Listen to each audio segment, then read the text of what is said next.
Welcome to the Taxcast from the Tax Justice Network, with me, Naomi Fowler. Coming up on the Taxcast later, sun, sea and tax. We look at how multinational tourism operates in developing economies, and it's not a pretty picture. But first, here's the Tax Justice news headlines for this month. 9 banks accused of rigging foreign exchange rates are paying out $2 billion in settlements to US investors who lost out. So a few more parking tickets for the banking community. I'm sure they won't do it again. Now here's a question for you. Would you fancy approving Europe's largest open-pit cyanide mine in your country? Well, the Romanian government didn't think it was a good idea and they tried to stop it going ahead. Now, obviously, the Canadian mining company were pretty unhappy about that and they're now suing the Romanian government. They may even try to claim up to $4 billion in compensation from the country if the mine doesn't happen. Just to put that into context, that's about 50% of the country's entire spend on public health each year. Now, the interesting thing also is that the mining company Gabriel Resources is using a subsidiary company registered in the UK Crown dependency haven of Jersey, which campaigners believe is a shell company of convenience, because that company's base in Jersey means the mining company can use corporate law based on a bilateral trade deal between the UK and Romania. Campaigners are calling on the British Prime Minister to stop these kind of shell companies or mailbox companies being used by companies who've got no real business in those jurisdictions. We'll have more on that one as it develops. Assessing God's bank for transparency. Pope Francis has made the most serious moves ever to tackle long-standing rampant corruption in the Vatican Bank, otherwise known as the Institute for Religious Works. The Tax Justice Network's asking if they'll put their money where their mouth is and agree to being assessed for the Financial Secrecy Index, so we can all see how transparent they're really becoming. The latest Financial Secrecy Index will be out in November this year. And finally, here's one to watch. The use of offshore jurisdictions by Sharia banks and other forms of Islamic finance is on the increase. In recent years, there's been a scramble to become Sharia compliant, and among the most popular at the moment are the Cayman Islands, Jersey, Bermuda and the British Virgin Islands. 2 newcomers in this arena are named by the Gulf Times as Mauritius and the Seychelles. Those are the Tax Justice headlines for this month. Now we're going to talk to the Tax Justice Network Director, John Christensen, for his take on this month. OK, John, let's start with Brazil. The government there is looking to get back some of the $150 billion worth of assets Brazilians are estimated to be holding offshore in secret bank accounts and tax havens. And they're offering an amnesty from prosecution if they disclose where they got the money from and they pay a 35% penalty. And that's quite interesting, isn't it? Because this contrasts quite sharply with tax amnesties elsewhere in the world, doesn't it? Because if you look at Italy, for example, they offered their tax evaders a one-off tax of 5% on the assets they declared. Well, that's right. The big story here, of course, is that the Brazilian government is facing a huge fiscal deficit. The economy is likely to be going into quite a severe recession, and they need the money. And that's the background to this. So the question is, will this amnesty work? Now, if you look at other amnesties, some have partially worked. For example, Italy's had some success in recent years. But the Italian tax amnesty, which took place in 2010, attracted back fairly large sums of money because it offered a relatively low one-off tax rate of 5% on the assets. It's a wealth tax. And that was quite successful. Argentina, on the other hand, hasn't been so successful. Since 2013, they've offered a tax amnesty, but they were placing quite a high level of tax on it, and Argentinian wealth holders were concerned that they couldn't trust that the government would keep its part of the bargain. So the Argentinian amnesty hasn't been so successful. As you say here, in the Brazilian case, what they're offering is, first of all, that the wealth holders, people who are holding their wealth in tax havens, must come back. They must disclose the wealth and they must disclose how they got hold of that wealth in the first place. But they must also pay a 35% penalty on it. And some Brazilians are saying that penalty is too high to actually make it attractive to Brazilian users of tax havens to bring the money back. So I think it's a case of watch this space. Tax amnesties in the past, generally speaking, haven't worked because what happens is very often the governments offer a very low rate of penalty and a very low rate of tax to attract the money back. And it does attract a fair amount of money back, but then it goes offshore again almost immediately afterwards. Whether that happens this time round is a moot point because, as I said earlier, we're moving into a new world of greater transparency, greater information exchange. The attractions of using offshore are greatly diminished as a result. Well, it'll be interesting to see what happens in Brazil with this amnesty, because it seems to me what the Brazilian government is doing here is right, really. This is a proper amnesty. I mean, these people have been evading tax. Presumably they knew what they were doing. They were not contributing to their own society, their own country, to the services that the country needs. And Brazil really needs that money. It seems like a real amnesty, a proper amnesty, how amnesties should be, really. Yes, I agree. I'm not personally in favour of amnesties. I think they aren't necessarily the best policy tool. I think the best policy tool, frankly, is to rigorously chase tax evaders, and where they investigate and successfully prosecute, I think that has a really strong deterrent effect. So I think it's far better actually to go for some fairly high-profile prosecutions of tax evaders, because that encourages all the rest to come forward and confess their sins. OK, so we'll be interested to see how that goes in Brazil.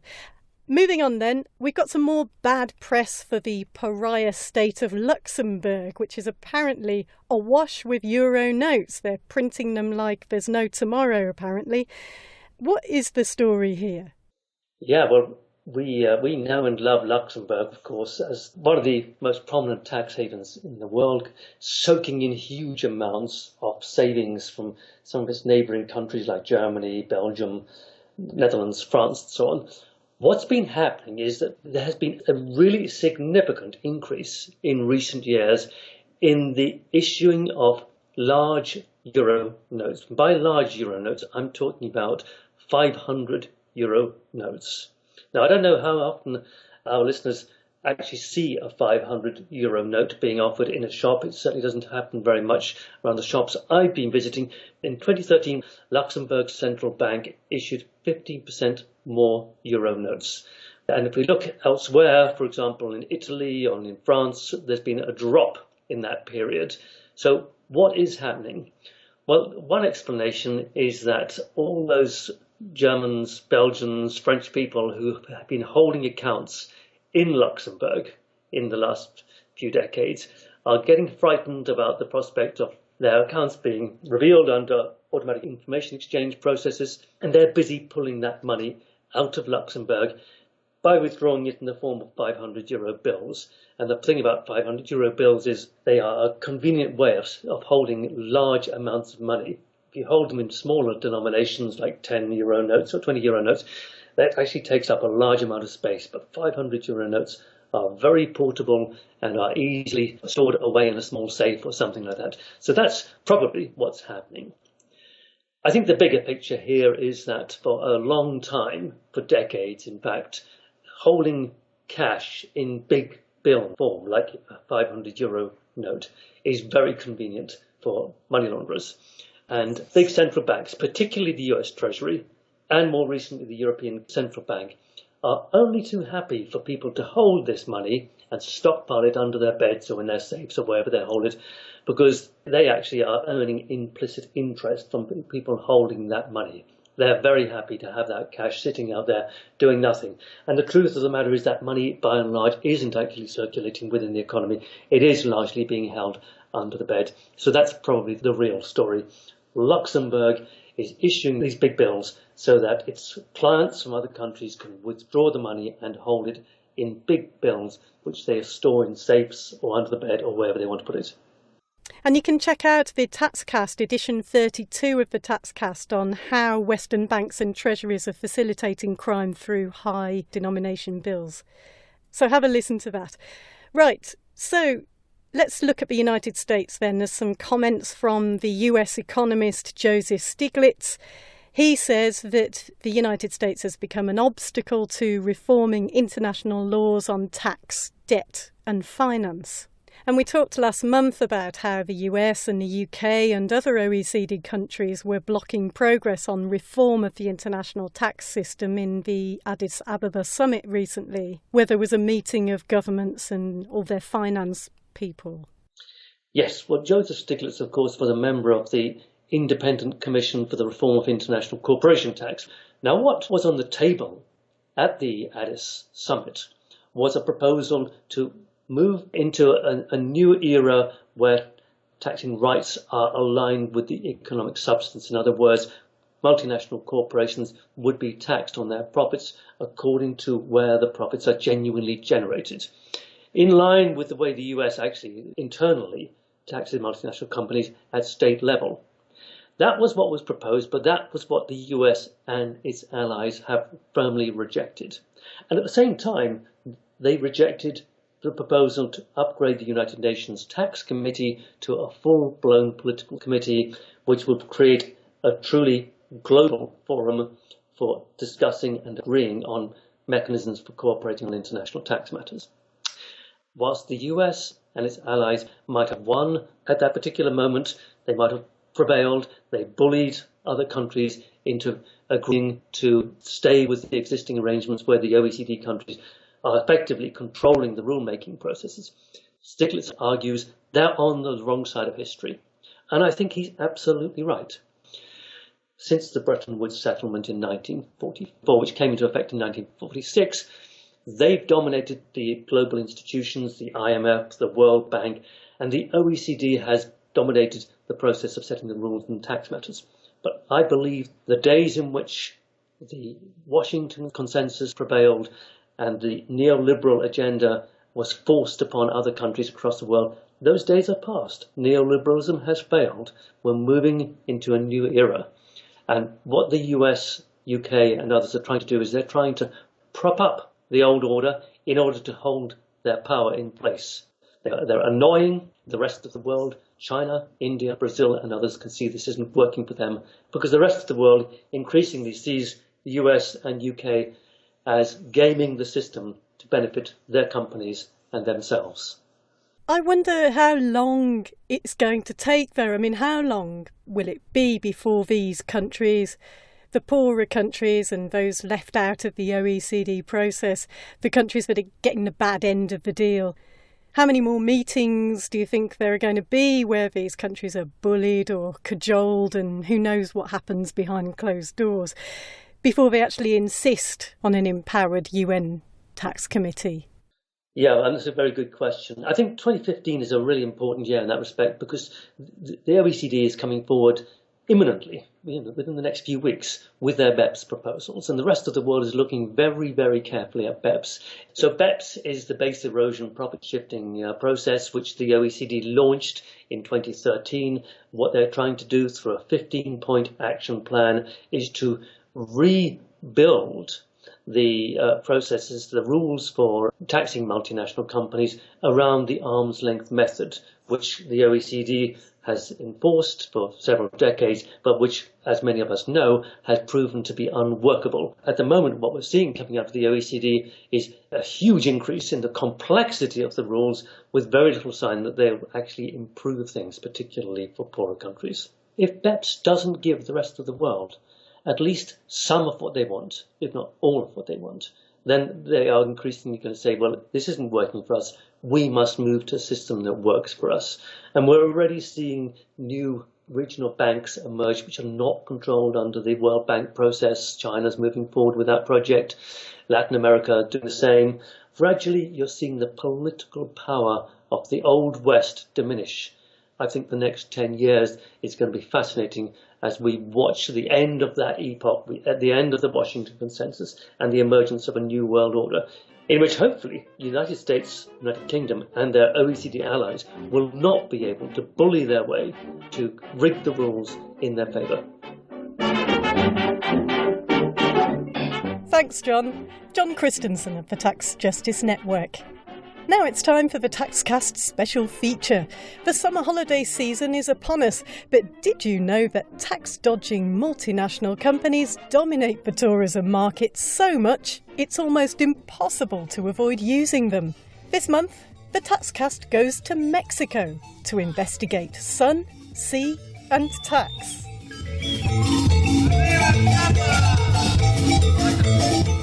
Tourism's one of Mexico's top industries, and Cancun is the country's most popular international tourism destination. You'd think that'd be good news for the state of Quintana Roo and its citizens, but recently Cancun declared itself bankrupt. Mexico not only has magnificent beaches, but also excellent food, archaeological sites, world-class diving, traditional handicrafts, and much, much more. It is these attractions that add the value, and yet as little as 20% of the package price arrives in these economies to pay for them. The amount of tax loss is enormous. This is Linda Ambrosi, chartered accountant and author of a brand new book, Sun and Sea Tourism, Fantasy and Finance of the All-Inclusive Industry. According to her research, the tourism sector's a real playground for multinational corporate tax avoidance, particularly in developing country economies.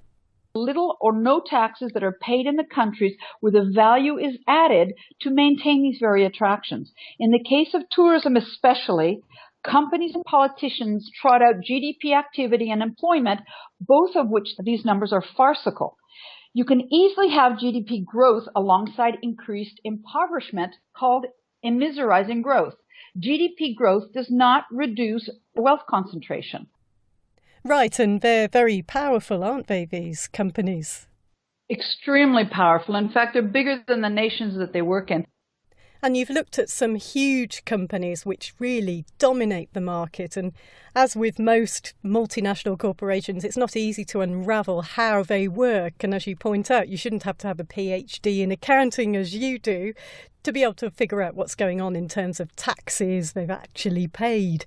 And if we take the example of just one of these companies, TUI AG, a holding company headquartered in Hanover, I mean, it's got 677 direct and indirect subsidiaries. 47 of them are based in Germany. There's 630 in other countries. They've got 22 affiliated companies and 40 joint ventures.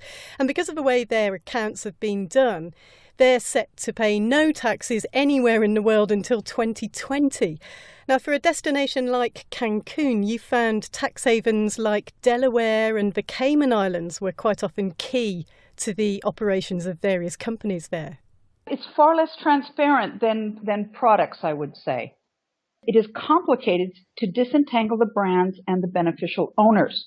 And so it's really interesting that reservation centers in the United States, from where the money was channeled to the Caymans. Because the activity does not occur in the United States, the American authorities do not care about the money siphoned to the tax havens, and the Mexican authorities cannot know what amount was paid for the reservation in the United States and subsequently invoiced between these superficially independent companies for the services that they are offered in Mexico. In the case of an all-inclusive, this means that outside your vacation destination, the company has already received all the money for international travel, ground transportation, lodging, food, drinks, and entertainment. That means the company to which you paid determines exactly how much enters the destination, which is often a developing economy. You might think if you're an independent traveller and you don't go for all-inclusive deals or what we might call package holidays in the UK, you're not giving these companies your custom. But they've pretty much got a grip on every area of travel worldwide. So that's from flights to hotels to tickets for events, entertainment and special tours. So you'd probably be wrong. Linda Ambrosi. It's extremely hard to avoid them. And that's not even the point. The point is not even to avoid them. It's to make them pay at the destinations where the value is being added. So if the bulk of the money's not even getting to these tourism destinations, where is it actually going? It would appear offshore, but this is the other thing, that there are the tax havens that are fully declared or fingers are pointed at them by a lot of international agencies. And then there's others that have tax haven characteristics, but for various political reasons are not indicated as tax havens. The biggest one that I found for most of these tourism companies was Holland, because many of these companies use dividends and they use back-to-back interest operations. And by channeling through Holland, they're easier to transfer the money back within the European Union without paying taxes. So Holland was a key I found for the hotels. What I found for airlines, the key is Ireland. The third in the United States is Delaware. But what the United States has started, which is something very specific to these hotels because they are real estate investment trusts, what they call REITs. As TaxCast listeners know, companies can get up to all kinds of mischief using trusts. And of course, lack of transparency and tax minimisation is common in many multinational business models. But the resulting tax losses in Mexico are harder to bear than in wealthier countries. And lost tax revenue is on the increase in Cancun. In Mexico, the combined income tax and value-added tax provide 80% of Mexico's non-petroleum government revenues. Cancun, in the 1990s, used to generate more federal taxes than it absorbed in social programs and local budgets. By 2007, the last year the data was available, Cancun cost the federal government more than $700 per person over and above the federal taxes that are collected locally. I was able, as part of my doctoral dissertation, I collected all of the public finances for Cancun from its inception in 1984 when they started producing numbers right to the current date to 2012, 2013. As of 2007, that was the last year the data was available. But if I extended what is a perfectly correlated curve, Cancun right now is costing over $1,000 per person, per resident, in excess of what this region collects in all important federal taxes. And again, this is not about a current business model. It's also about the lack of political will to change it. Right, and there's a reason why you've only got the stats up till 2007, isn't there? Unfortunately, for whatever reason, in 2007, Mexico decided that the breakdown of federal taxes by state was considered private information. And for that reason, not even through transparency laws have we been able to get the current numbers to date. And for that reason, I only have the numbers until 2007. It's important to stress that this anti-competitive behavior and tax dodging is often in collusion with local authorities. The more corrupt the local authorities, the more prevalent these elements. So why has the tax take gone down so dramatically? Well, it seems one of the reasons is that in Cancun it used to be the case that only the hotel room itself was paid for outside Mexico and everything else was paid for and declared locally, so food, drinks, entertainment and tours. But now that all-inclusives dominate the market, tourists buy the whole lot outside Mexico. There's a negative effect on two fronts. So not only do you have these large corporations that pretty well locally declare no profits because of the way they transfer money in, so they keep their corporate income tax or what should be paid as corporate income tax outside the country and reinvest it here. But more than that, when you suffocate the local industries, those are the people who pay VAT. So if you're not getting corporate income taxes, you're also not getting the indirect taxes of value-added taxes, which are also an extremely important part of any federal budget. Local restaurants and tour companies are at a huge disadvantage. Just to give you some figures here in Cancun, in 2000, in 15 years ago, only 1 in every 3 rooms in Cancun was all-inclusive. It is now 3 out of every 4 or 4 out of every 5 rooms now in Cancun is an all-inclusive. And the amount of rooms available in Cancun has increased by 30% in the same period. So Cancun now has 28,000 rooms, of which anywhere from 75 to 80% are all-inclusive. So let me just read something from my book about some of the really important statistics of how the local economy has changed because of their influx.